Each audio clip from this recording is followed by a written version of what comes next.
Bem, boa noite a todos. Queria saudar essa iniciativa aqui do senador Cristóvão Buarque e do senador Eduardo Suplicy de trazer à tona o debate de uma questão que ficou esquecida. Nós falamos de reforma tributária, reforma previdenciária, reforma trabalhista, reforma de não sei o quê. Ninguém falou nos últimos 20 anos no Brasil de reforma orçamentária. Eu acabei de editar um livro com a Fundação Getúlio Vargas, no qual eu botei o título exatamente da reforma esquecida e da importância do orçamento para o desenvolvimento. Não só pela questão do investimento, mas também pela qualidade, para a qualidade da gestão pública. Não pode haver gestão pública de qualidade se o orçamento não existe, ou se o espaço orçamentário é muito estreito. Qualquer empresário sabe que se não tiver um bom orçamento, se não tiver certeza de um bom fluxo de caixa, vai ter dificuldade de administrar bem. E essas são questões que preocupam nesse trabalho. Eu vou procurar responder a 5 perguntas que eu fiz a mim mesmo e vou fazer a minha leitura das respostas. Cada um tem a sua, obviamente, né? Como ficou claro aqui nessa mesa, né? E se adicionarmos outras pessoas, ainda haveria outras leituras. Mas as 5 perguntas que eu quero fazer assim: primeiro, o que aconteceu com o nosso orçamento? Segundo, quais são as razões para o que aconteceu, para o ocorrido? Terceiro, quais as consequências? Quarto, como isso repercute na vida nacional, na qualidade da gestão e nas pessoas. E quinto, o que pode ser feito para recuperar o orçamento. Então, vou tentar rapidamente responder a essas perguntas, porque nós já estamos um pouco no adiantado da hora. O orçamento acumulou rigidez e desequilíbrios. Não vou repetir isso aqui, porque já foi mostrado. Não tem espaço para realizar investimento e não tem espaço para adaptar-se a mudanças no impacto da dinâmica socioeconômica nas demandas da sociedade. E isso ficou muito claro agora nas manifestações populares, que demandam melhor infraestrutura urbana, melhor transporte urbano, melhor saneamento, melhor habitação, mas esses itens foram expulsos do orçamento. Não tem espaço para atender a essas demandas, né? O orçamento foi acometido no que eu chamo de uma fortíssima miopia, né? Não enxerga adiante. O orçamento olha para trás, não olha para frente. O Estado, numa expressão que eu tenho utilizado, ficou de costas para o futuro. Então, precisamos resolver a realidade entre as normas que falam de planos plurianuais, etc., e a realidade do orçamento obviamente, algo que precisa ser revisto. E uma coisa que o Cláudio Almito chamou a atenção, eu acho que precisamos olhar isso com mais cuidado. Eu estou cada vez mais preocupado, que acho que ninguém fez com profundidade no Brasil. Eu acho que isso é o que, se alguém tiver uma informação a respeito, eu gostaria de saber, uma análise mais detalhada de como esse rapidíssimo processo de urbanização, porque a sociedade brasileira atravessou nos últimos anos, como isso impactou no Estado, no federalismo, na sociedade, e isso contrasta exatamente com a ideia de que o orçamento está cada vez mais rígido. As mudanças são cada vez mais rápidas e a capacidade de resposta a essas mudanças é cada vez mais lenta. Então, esses são os fatos. Consequência disso, o orçamento perdeu a importância. Ninguém se interessa por ele. Fizemos uma pesquisa algum tempo atrás na Fundação Getúlio Vargas, pesquisa de opinião, com gente na rua, grupos de elite, etc. Os poucos que se interessavam pelo orçamento não o conheciam. E os poucos que o conheciam não se interessavam por ele. E essa coisa se reflete na maneira como esse assunto vem sendo tratado. Uma pergunta que eu faço com frequência é assim: no passado, eu escutava intensos debates no Congresso Nacional sobre as previsões da receita orçamentária. Nos últimos anos eu não escuto. Ninguém discute se a previsão é ruim, embora o bom orçamento começa com uma boa previsão da receita. Mas isso se tornou irrelevante. Por quê? Porque o que importa não é o que está no orçamento, o que importa é a execução orçamentária. Então, e aí precisamos voltar às origens, precisamos começar a rediscutir o passo número 1 da elaboração orçamentária, que é a previsão da arrecadação. Então, esse é o meu primeiro item das respostas às perguntas que eu formulei. Desculpe, eu fui para trás.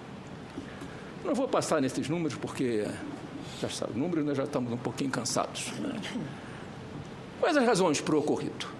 Não é por acaso que nós mostramos ali naqueles vários slides que passaram aqui, que a coisa começou a desandar aceleradamente a partir de 1997, 98, por aí. Por que razão? O Cláudio falou nisso. O Brasil quebrou em final de 98, recorreu ao Fundo Monetário para fazer um forte ajuste fiscal e para substituir a dita âncora cambial da estabilidade do real lá atrás pela âncora fiscal. A âncora fiscal era um fortíssimo superávit primário que teria que ser feito de um momento para o outro. E, obviamente, foi feito usando o quê? Usando as contribuições para a Seguridade Social. Porque se fosse ao contrário, se fosse usar os impostos, ia ter que fazer 2 vezes mais, porque a metade dos recursos ia ser repartida para estados e municípios. Então, e isso gerou, na leitura que eu fiz, e já tinha alguns trabalhos que eu publiquei, algo que eu chamei de um efeito cremalheira. Antigamente, quem subia as montanhas lá para ir para Campos do Jordão, subia um trem que tinha um efeito cremalheira ou um efeito catraca, quer dizer, você só sobe. Se tiver algum problema, não desce, porque vai engatando, né? Vai engatando no trilho. Esse efeito que eu chamei de efeito cremalheira, ele surgiu em função de alguma coisa que só existe no Brasil, que foi a dualidade de regimes contributivos criados em 1988. Impostos são uma coisa, contribuições à Seguridade são outra coisa. Só na legislação, porque na realidade são tributos da mesma maneira. Quando o governo teve que fazer o ajuste fiscal em cima das contribuições, teve que fazer logo em seguida o quê? Aprovar uma emenda constitucional para desvincular 20%. Que primeiro, o Raul Veloso naquela época trabalhou nisso, se não me engano, chamou-se de Fundo Social de Emergência. Depois foi sendo sucessivamente prorrogado e passou simplesmente a se chamar de Desvinculação das Receitas da União, DRU, que era tirar 20% do que se arrecadava com a Seguridade para sustentar o superávit primário.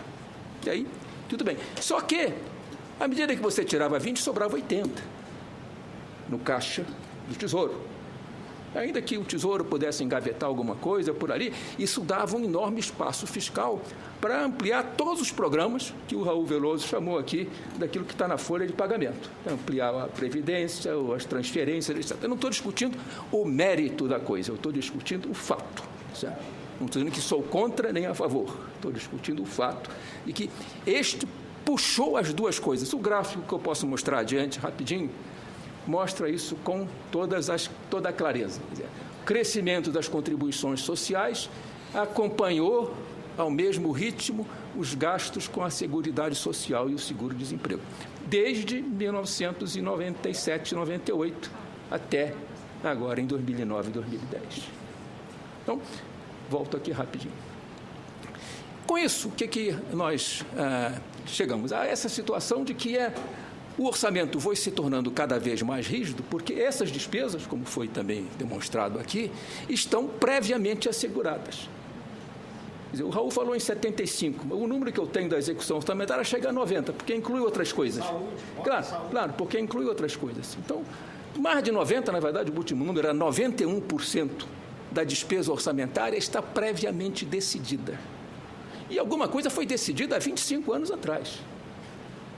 O que quer dizer que nós estamos prorrogando por mais de 25 anos, se não mudar nada, este mesmo cenário. Eu não fiz nenhuma projeção para o futuro, mas acho que pode ser exatamente por aí. É uma expressão que eu estou usando, é que o gasto escapou do orçamento. Ele corre em outra raia, para usar uma imagem do jockey. E isso conduziu, na análise que eu estou tentando não desenvolver, e está publicada aí nesse livro, a uma armadilha fiscal de baixo crescimento, que decorre do conflito que se estabeleceu na execução do orçamento público entre as 3 principais agendas do governo federal. A agenda que eu chamo da macroeconomia, que trata da estabilidade da monetária, ou seja, superávit primário, e mais recentemente do estímulo ao crescimento dos investimentos. A agenda social, ou pelo menos o componente prioritário dela, que trata da previdência, da assistência, da saúde e da educação, e a agenda política, que trata do relacionamento do governo com a sua base no Congresso. Se a gente olhar os números de 2011, a chamada agenda social, nesses 4 componentes que eu falei, mais a folha de pagamento dos servidores, absorve 75% do total da despesa, grosso modo. E mais uns 20% aproximadamente está na agenda macroeconômica, que é o superávit primário e a expansão dos investimentos, que foi feita recentemente, como foi mostrado aqui. Ora, isso está significando que nós estamos com 95% da execução orçamentária comprometida previamente. O que o governo fez para tentar administrar esses conflitos? Represou a despesa. Aquilo que popularmente a gente chamava de botar na gaveta, né? Como também a gente faz, às vezes, no orçamento doméstico, né? Bota na gaveta e paga depois, né? Acumula restos a pagar. Restos a pagar era uma figura criada na lei de 64, que era para ser resto mesmo. Hoje, como foi mostrado aqui, os números do restos a pagar total já chegam a quase 200 bilhões de reais, se não me engano, 180, se não anda por aí, né? E pior, os restos a pagar também foram se tornando rígidos, porque nós fomos acumulando restos a pagar de investimentos, boa parte da execução do PAC é via restos a pagar, e restos a pagar de despesa de educação e saúde. Eu me espantei, mas como é que pode ter restos a pagar de despesa de educação e saúde se é obrigatório? Tem, porque o que vale, segundo me informaram, para comprovar o dispositivo constitucional é o empenhado e não o efetivamente liquidado. Então, hoje, cerca de 60% dos restos a pagar processados e não processados está nesses 2 itens da despesa. Ou seja, nós estamos acumulando cada vez mais dificuldade para administrar esses conflitos, né? Indo para frente, rapidamente, não vou falar nesses números aí, a barreira dos investimentos é só investimento do governo federal. De fato, houve, como foi mostrado, um crescimento acentuado a partir de 2004 para recuperar mais ou menos o nível que estava ali em 2000, mas não se sustentou. Em 2011 já recuou ao nível de 1% do PIB. É só governo federal, não está incluído empresas estatais aqui, é só somente investimentos com recursos